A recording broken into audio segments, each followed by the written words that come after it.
Never bow down to any grave. I am aware, sister. I wouldn't say that you're wrong, you're right, that there is quite a large quantity of so-called Muslims who bow down to these graves.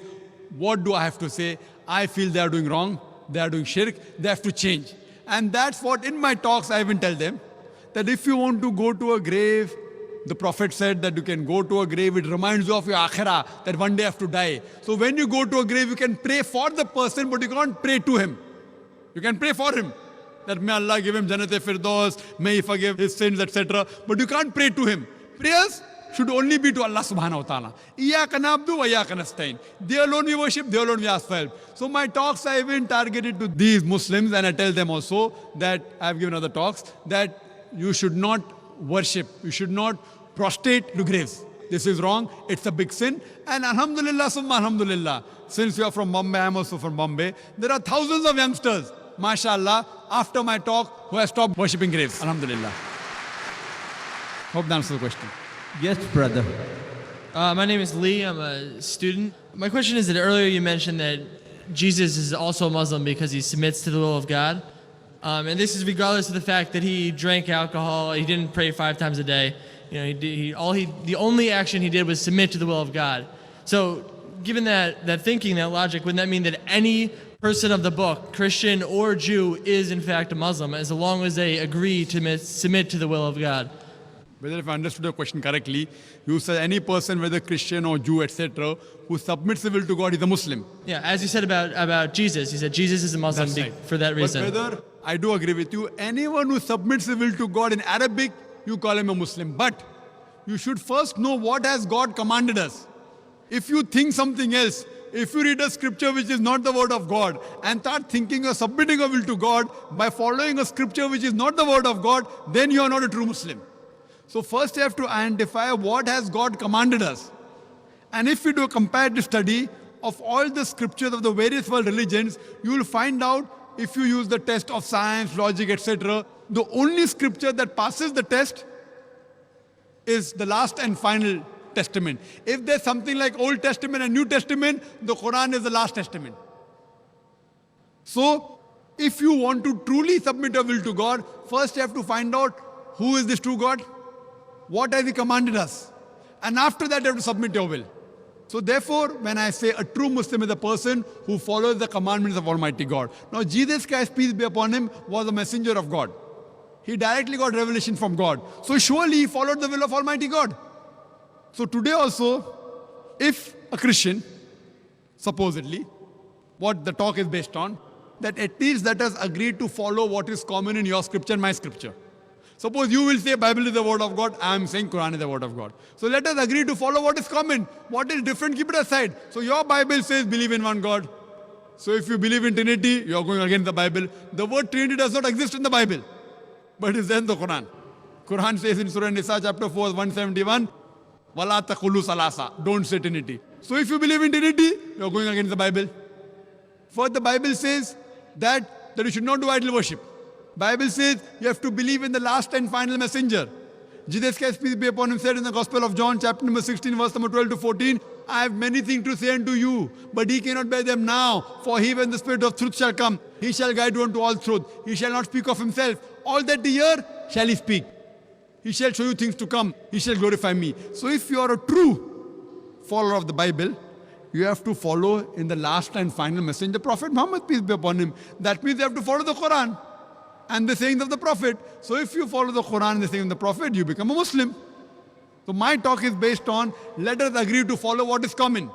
Difference is, as I told earlier, I can give a talk on hundreds of contradictions in the Bible, which I don't intend doing. There was a person who wrote a book in USA, Dr. William Campbell, that there are 30 scientific errors in the Quran. I went to Chicago and had a debate, and I clarified all his misconception. And when I pointed out 38 scientific errors in the Bible, he could not reply to any. So I cannot attribute these errors to Almighty God. So first I have to identify which is the book of God, and then follow it. So even if you agree for sake of argument that Bible is the word of God, even then you have to follow the last and final messenger, Prophet Muhammad, peace be upon him. So let us agree what is common in both the scriptures, and let us agree at least implement of that today and come to common terms. Hope that answers the question.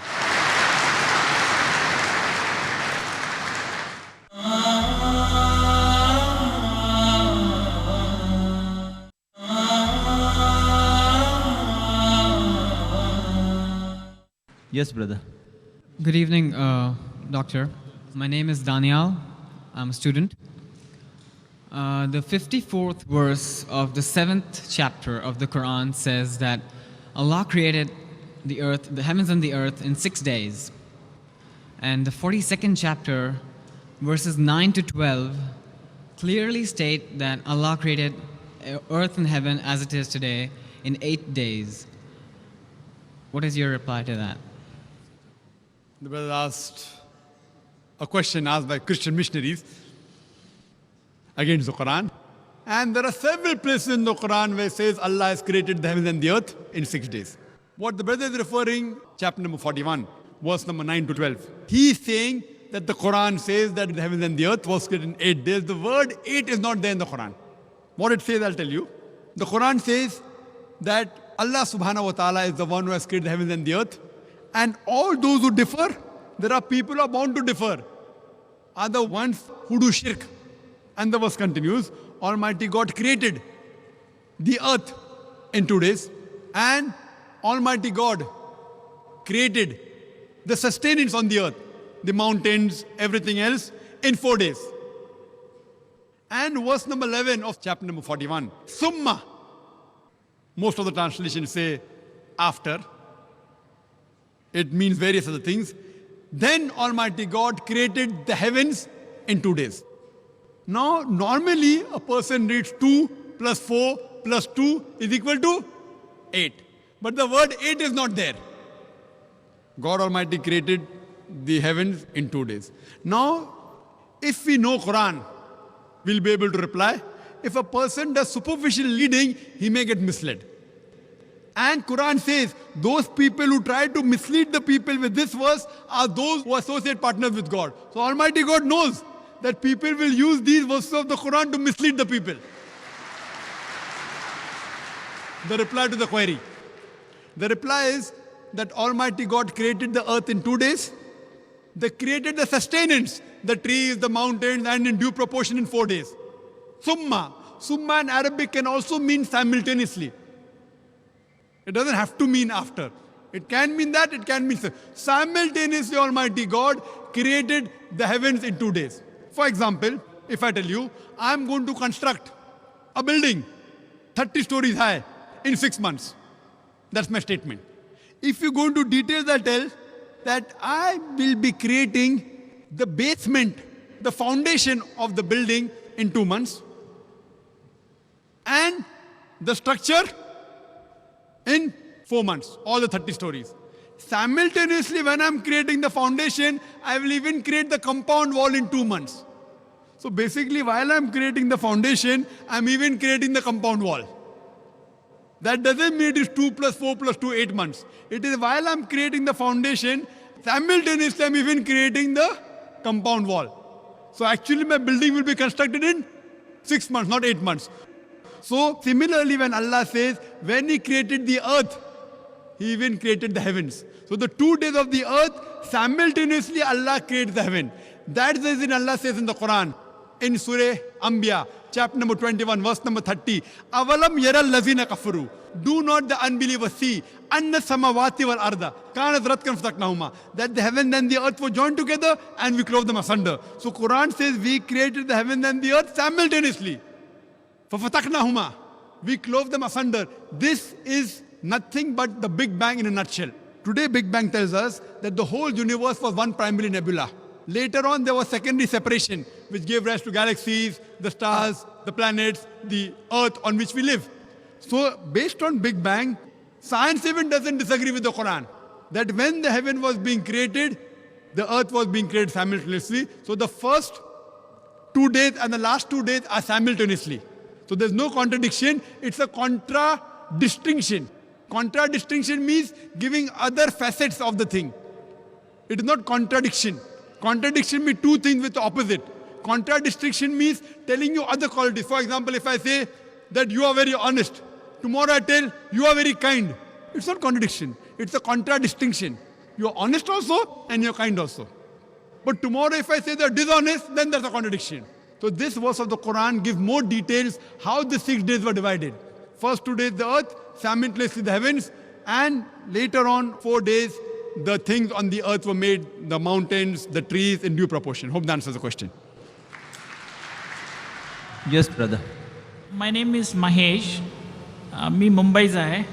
I have been attending your talks in Dubai and other places for the last 6 years. Today's it was a scintillating and fantastic talk by you. I've been reading Islam in Focus in Khalij Times, and I have read the Holy Quran in Saudi Arabia. Could you please elucidate on what is taqwa and about Surah Al-Fatiha? Brother, mashallah, Brother Mahesh, he's from Bombay, the same town where I come from. He's been hearing my lectures for the past 6 years, and the other sister also, mashallah, she's been hearing my talk for a few years. And he's asked the question that what is taqwa? Taqwa means piety. It means God consciousness. It means righteousness. There's a hadith, someone asked, what is taqwa? It is like when you're going in a forest which has got thorns, etc., and you're afraid that your garment may get stuck in the thorns. So how carefully you pick up your garment and walk through these plants and trees of thorns, that is taqwa. So basically it is God consciousness. It is piety. It is righteousness. So this is what is taqwa in short. And I would like to invite you that since you have been watching and hearing my talks since the past 6 years, and the other sisters past few years, we live in the same city, Bombay, I would like to welcome you to the fold of the Din al-Haq, the religion of truth. And I pray to Allah subhanahu wa ta'ala to give you hidayah. And inshallah, I pray to Allah to give you hidayah. And inshallah, you also have the true taqwa. That's the God consciousness and piety. Hope that answers the question. The next question from the slip is from Brother Sven Bensler. You mentioned a lot of references of the Bible. What about John 10:30? The Father and me are one.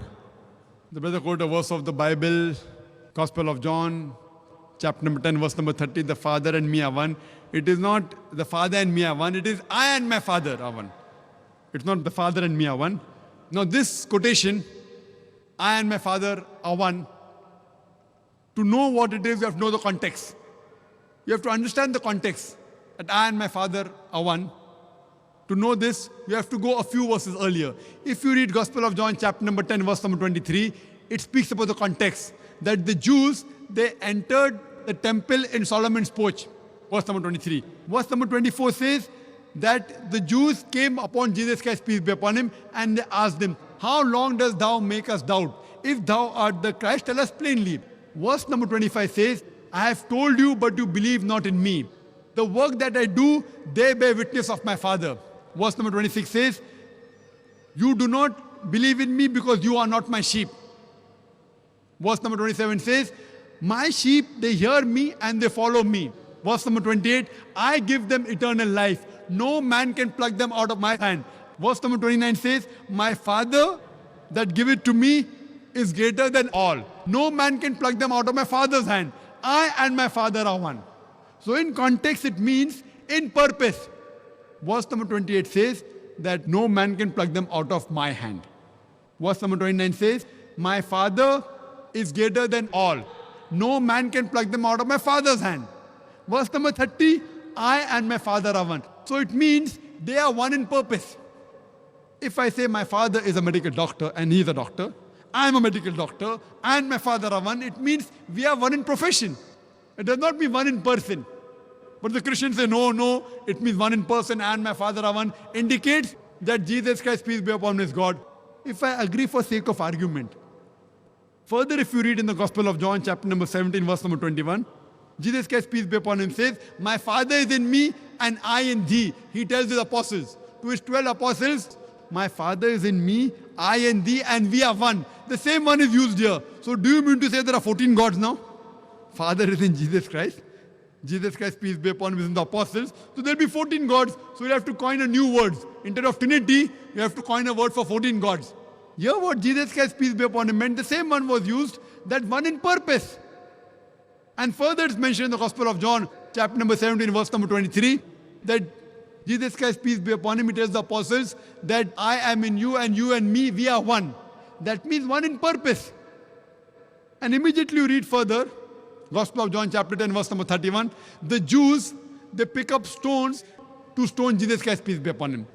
Verse number 32, Jesus Christ, peace be upon him, says, many of good works have I done. For which of my good works do you stone me? Verse number 33, all this is from my head. Any Christian who has a Bible can open and check up all the references I'm giving. Gospel of John chapter number 10 verse number 33 says that we don't stone you for good works. You being a man, you blaspheme it saying I am God. Verse number 34 says that isn't it mentioned in your scriptures that ye are gods and the one to whom the word of God comes is called as God. Your scripture is not broken. So here if you read in context that I and my Father are one is in purpose. It doesn't mean that they are one in unity, and it doesn't claim at all that Jesus Christ, peace be upon him, is God. Otherwise it would mean that there are 14 gods.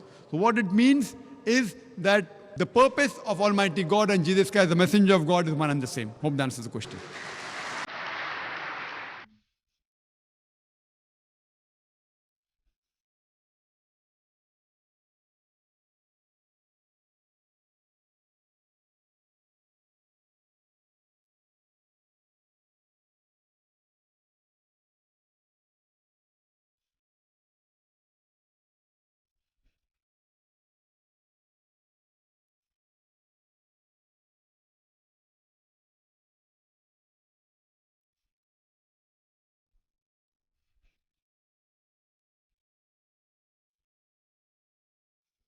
Scientists are not eliminating God. They're eliminating models of God. You learn Sanskrit. Go back to your scriptures. Go back to your Vedas and realize that God is one. Division in Islam is prohibited. We understand the concept of God in Hinduism. Quran is the most positive book. Every day, more than 3,000 fetuses are being aborted in India after they identified that they're females. According to the statistics of 1996, US Department of Justice, 2,713 women are being raped every day. Every 32 seconds, one woman is being raped. I've been raped in US until the time I'm here. Islam has the solutions to the problems of the West.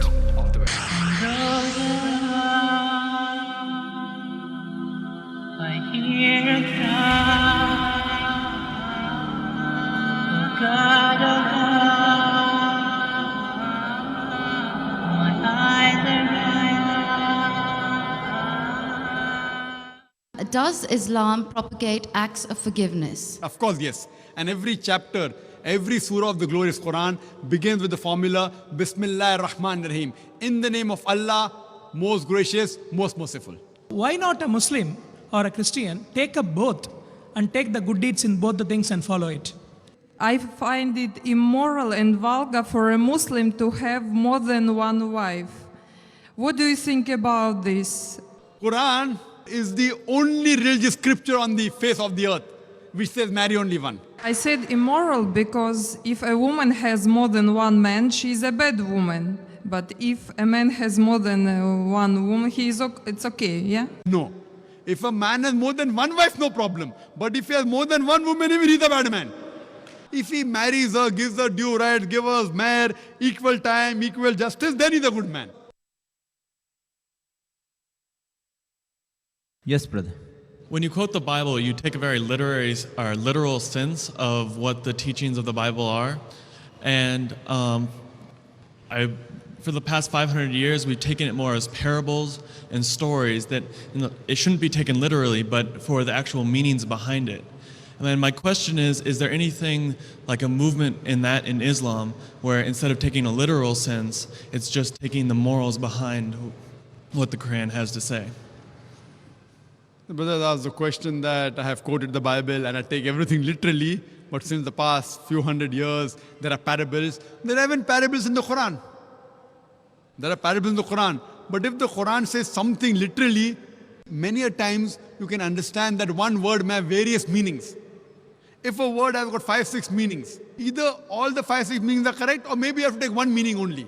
But that does not mean the Quran says something else and you take the opposite meaning. There are parables in the Quran also. Many parables in the Quran. But that doesn't mean it literally goes against the Quran.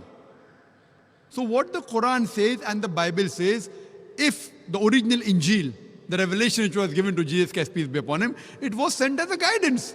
So what is mentioned, you have to follow it. Yes, there may be certain times that there may be other meanings which may also be right. But that does not mean what is the normal meaning that should not be taken. Yes, brother. Like, for example, you were quoting Leviticus about the clothing in Christianity. But in the later teachings, Jesus talks about just being modest and be modest for yourself. And so that a Christian would take not the literal meaning of you need to cover up, you need to not have the loose clothing, but just say that in modern society, it's a different idea, that modesty isn't the same. Very good. See, I really like your question.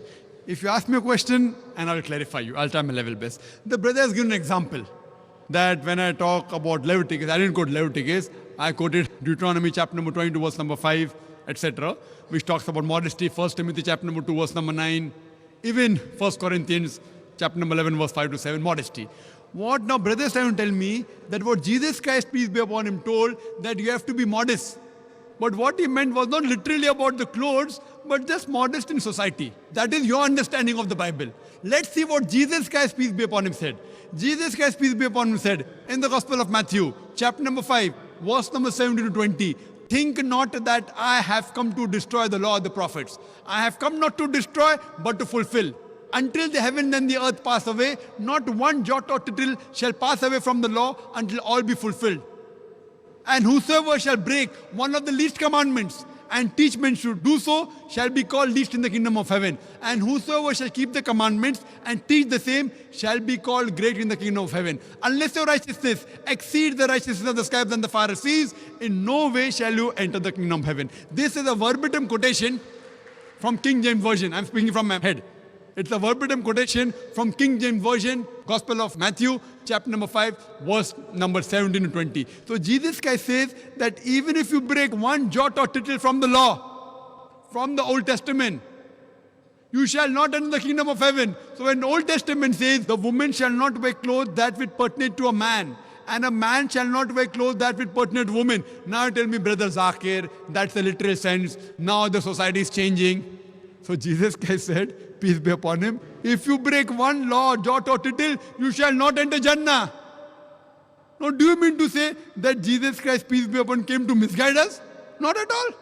He clearly said that until the heaven and the earth pass away, not one jot or tittle shall pass away until all be fulfilled.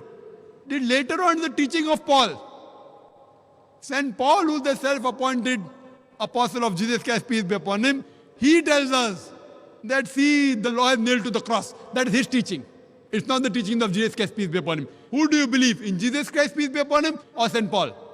So Jesus Christ, peace be upon him, said that unless your righteousness exceeds the righteousness of the scribes and the Pharisees, unless you are better than the Jews, you shall not enter Jannah. That means everything what is mentioned in the Old Testament, not to have pork, you have to be modest, has to be followed. That's the reason if you go, the nuns, they are dressed up like the Muslimah. Have you seen the photograph of Mother Mary? She is completely covered. Her head is covered. Up to the wrist, up to the ankle. I'm sure in future you may have, God knows, Mother Mary may be wearing skirts. That is a later development. But the true photographs, if you analyze, same thing with the nuns. The nuns are properly covered. Why? So in Islam, every Muslimah is a nun. Every Muslimah, in terms of piety, she has to be pious, she has to be modest. So what I'm telling that if Christian means a person who follows the teachings of Jesus Christ, peace be upon him, then we Muslims are more Christian than the Christian themselves. Yes, brother. Well, how the question was supposed to be about how modern societies interprets these religions and incorporates them into our society.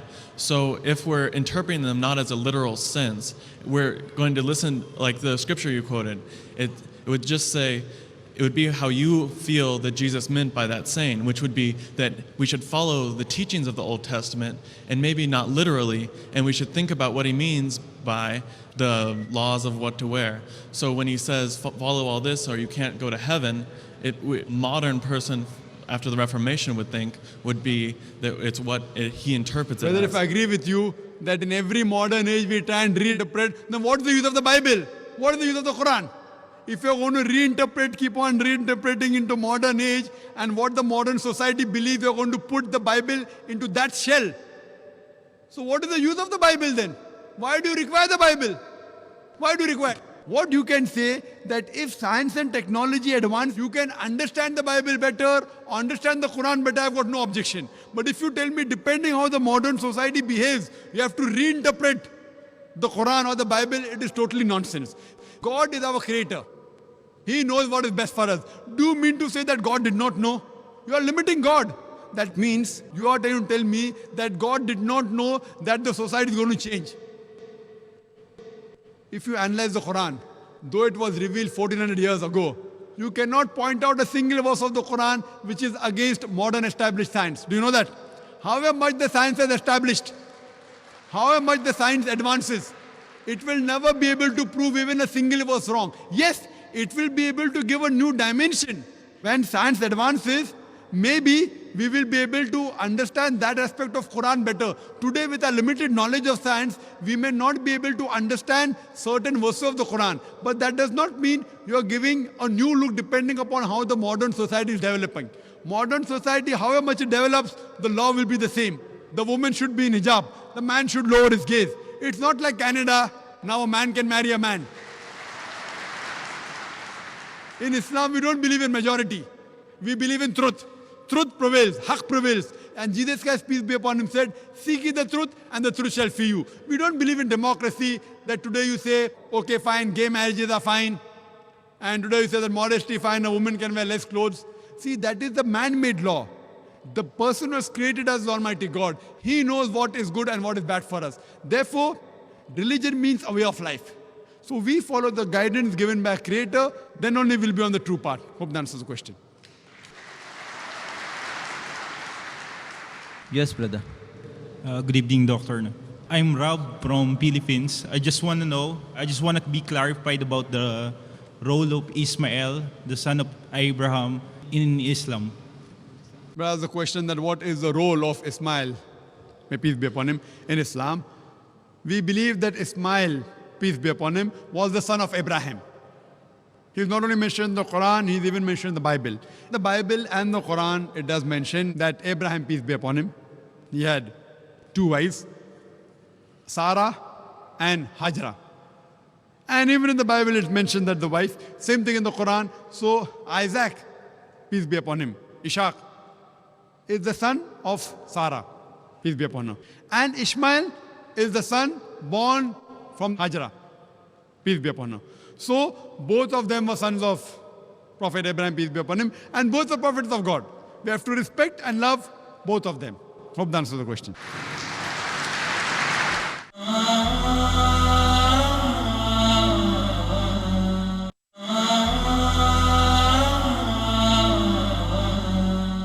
Yes, brother. Assalamu alaikum.